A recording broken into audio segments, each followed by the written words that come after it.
Hey Meg, let me rename myself to Sam Harmon.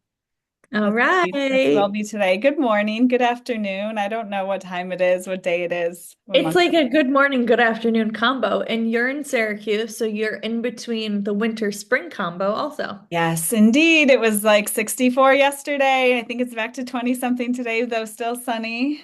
Oh, come on. Okay, it was 60 something here in Florida, and everyone had out the winter jackets this week. Yeah, yeah. I just keep it on year round, Yeah, basically. yeah. So. Yeah, that's good. All right, so we are going to do these questions every week, even though we talk to each other pretty much every day, because I'm so lucky that I get to work with you. We don't always get to ask one another questions in this like organized time set aside setting, and we have a bunch for each other. So we're going to let it go every week and dedicate some time to it. I'm so excited. Thanks, Meg. Me too. Let me fix my hair. Meg, can All I right. ask you something? Yeah, let's do it. You're up first. I'm just jumping in. Okay, I want to know, how do you calm those nerves for public speaking? Ooh, okay. Public speaking is something I really love to do. And I've noticed actually when I've been speaking lately that a lot of the questions after the fact aren't always about prospects or complicated campaign questions. It's about public speaking and how I prepare myself for that. Similarly, when I was on CBS Mornings, my friends were texting me afterwards, like, you didn't look so nervous, but were you? And the truth is that for things like that, where I know the audience could stand to be a ginormous crowd of people, I do get kind of nervous, like a healthy amount where I need to get my brain clear.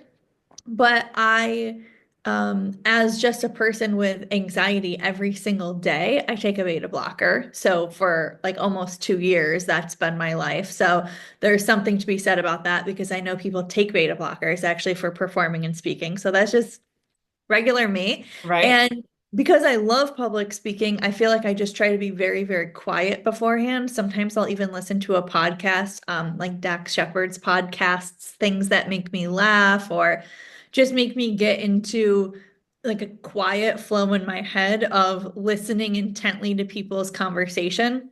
I know philanthropy and my book and campaigns and major gifts really well. So most of the time when I stand up, I feel like my brain just goes. Like I don't have Mhm. to think about it. The more I think about it, I trip myself up. So I have my husband or Mariah or you even sometimes ask me really hard questions about the content I'm going to present because that helps me prepare so I can anticipate things that the audience might be thinking, but I don't practice a script because I feel like you can tell when people have a script. So I think my advice to people is if you know the stuff really, really well, just stand up there with confidence and let your brain do the talking. Do not overthink the things that are your area of expertise. What do you think when you have to speak? Sometimes you have to speak to boards or groups of gift officers. Yeah. So let's see.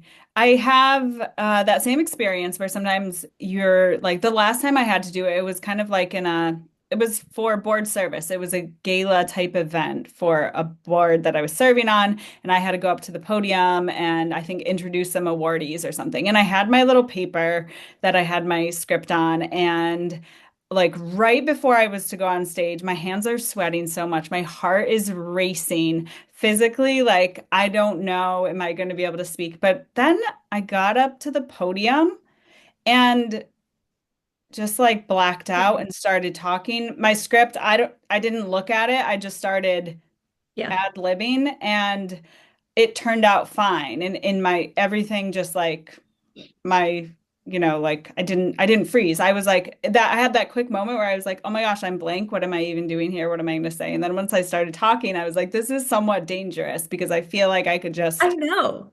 go off, say something I shouldn't say." I Uh, know. but then like a practical oh, go ahead. No, finish. No, I was saying the practical tactic that I use that is kind of fun sometimes when I need to be motivated to be in an energetic space that I'm not is simply pretend to be somebody else. Assume an Oh, alter ego, give myself a different name, a different backstory, and pretend. that I'm Okay, that person and not myself. only an artist can do that because I can't do that. I have to be like, I am Meg George. Let's Yeah. go. Yeah. But I told you this like after CBS when I was talking to you on the phone. I'm like, I hope someone texts me the recording. I don't even know what I just said. So I relate to that state of being blacked out. Like sometimes you're like, the words are just coming out, or you finish saying them and you're like, what did I just say? Yeah. So, Yeah. but it worked No. out. It can be Good. magic, right? It can be. Always feel good after. All right. I love this question. I've got a really juicy one for you next week. So get ready for me. All right. I will do my mental push-ups and prepare.